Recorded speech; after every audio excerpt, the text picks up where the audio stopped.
بسم اللہ الرحمن الرحیم۔ قصبے سے دور پہاڑی علاقے میں عاقل نامی لڑکا اپنے والدین کے ساتھ رہتا تھا۔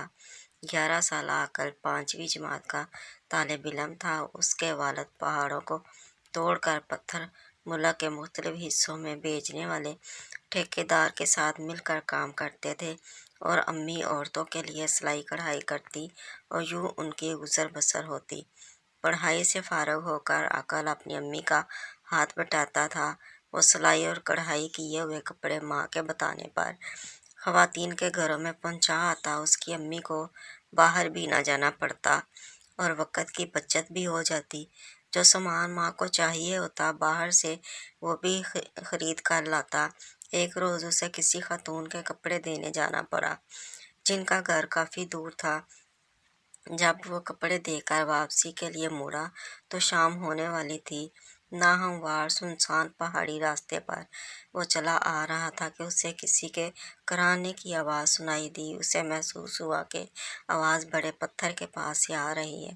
کون ہے؟ کہتا ہوا وہ پتھر کے قریب پہنچا تو وہاں اپنے برابر کے ایک بہت خوبصورت بچے کو دیکھا جو اپنا پیر پکڑ کر کرا رہا تھا۔ اس کے پاؤں میں نوکیلا کانٹا چبھا تھا جس کی وجہ سے پاؤں میں سوجن ہو رہی تھی اور خون بھی رس رہا تھا۔ تم کون ہو؟ یہاں کیسے آئے؟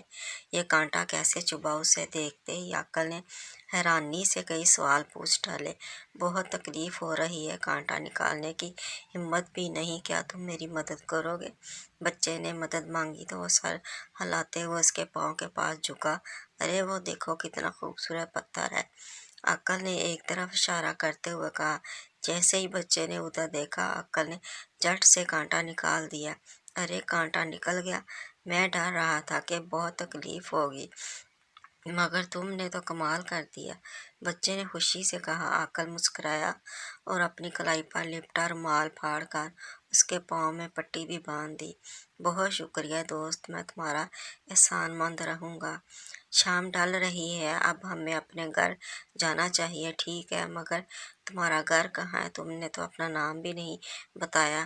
میرا نام بنٹو ہے اور جنگل کے اس پار ہمارا گھر ہے۔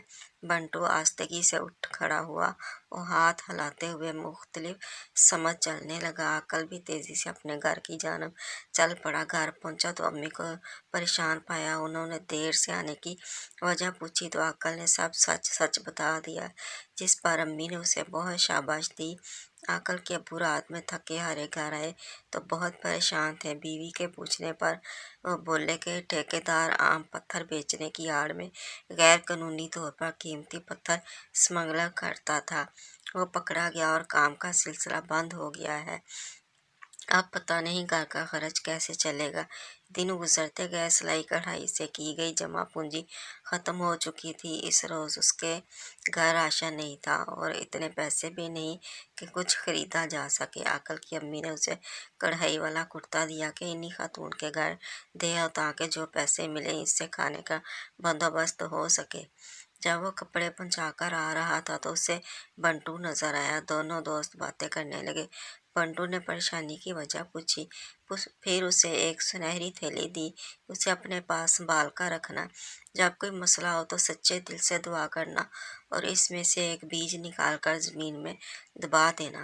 عاقل گھر پہنچا، ماں کو پیسے دیے، ابو دکان سے بن لے آئے اور انہوں نے شکر ادا کر کے بھوک کی شدت کم کی۔ رات میں سونے سے پہلے عاقل نے دعا کی اور پھر تھیلی میں سے ایک چھوٹا سا بیج نکال کر گھر کے پچھلے حصے کی مٹی میں دبا دیا۔ اگلی صبح وہ دروازے پر تیز دستک سے جاگے۔ کون ہے؟ عاقل کے ابو نے پوچھا اور دروازے پر کھڑے اپنے ایک دوست کو دیکھا خوش ہوئے۔ ایک بڑی کمپنی نے پہاڑوں کی کھدائی کا حکومت سے معاہدہ کیا ہے۔ وہاں کے لوگوں نے تمہاری ایمانداری سے متاثر ہو کر تمہیں انچارج بنانے کے لیے کمپنی کے نمائندے سے کہہ دیا ہے۔ میرے ساتھ چلو، انہوں نے تمہیں بلایا ہے۔ دوست کے بتانے پر وہ کھل اٹھے اور اس کے ساتھ چلے گئے۔ عاقل اور اس کی امی بہت خوش ہوئے۔ عاقل بھاگ کر گھر کے پچھلے حصے میں گیا اور وہاں ایک چھوٹا سا پودا لہلہاتا دیکھ کر حیران رہ گیا۔ ایک روز نے دعا مانگی کہ ماں کے کام میں برکت ہو اور پھر بیج بو دیا۔ اگلے روز اس بیج سے بھی پودا نکل آیا۔ عقل جب بھی کپڑے دینے پہاڑی پر جاتا تو واپسی پر وہاں ضرور رکتا جہاں بنٹو سے ملاقات ہوئی تھی، مگر بنٹو نہ ملا۔ وقت گزرنے کے ساتھ عقل کے گھریلو حالات بہت بدل گئے تھے۔ اس نے سنہری تھیلی اور اس میں موجود بیج بہت سنبھال کر رکھے۔ وہ بنٹو کو کبھی نہیں بھولا تھا۔ ایک رات اس نے ایک انوکھی خواہش کی اور بیج بو دیا۔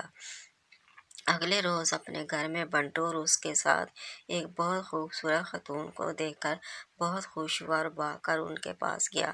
تم کہاں کھو گئے تھے بنٹو؟ اتنے مہینے گزر گئے مگر تم سے ملاقات نہیں ہوئی۔ ہم یہاں سے چلے گئے تھے، بنٹو مسکرایا۔ کہاں چلے گئے بتایا کیوں نہیں؟ تمہاری نیکی اور رحم دلی سے متاثر ہو کر بنٹو تمہارا دوست بنا اور تمہیں جادوئی سنہری تھیلی اور بیج دیے۔ ہم انسان دوست ہیں مگر عام انسانوں کے سامنے نہیں آتے۔ اس وقت تمہاری خواہش پر ہمیں تم سے ملنے آنا پڑا۔ خاتون نے کہا تو سب چونکے، امی ٹھیک کہہ رہی ہیں، تم محنتی، اچھے اور رحم دل انسان ہو۔ تم نے میری مدد کی اور میں نے تمہاری۔ اگر تم ایسی خواہش کرتے جو بری ہوتی تو پودا نہ اگتا اور نہ کبھی خواہش پوری ہوتی۔ تمہاری خواہش کا احترام کرتے ہوئے ہم تم سے ملنے پرستان سے آئے ہیں۔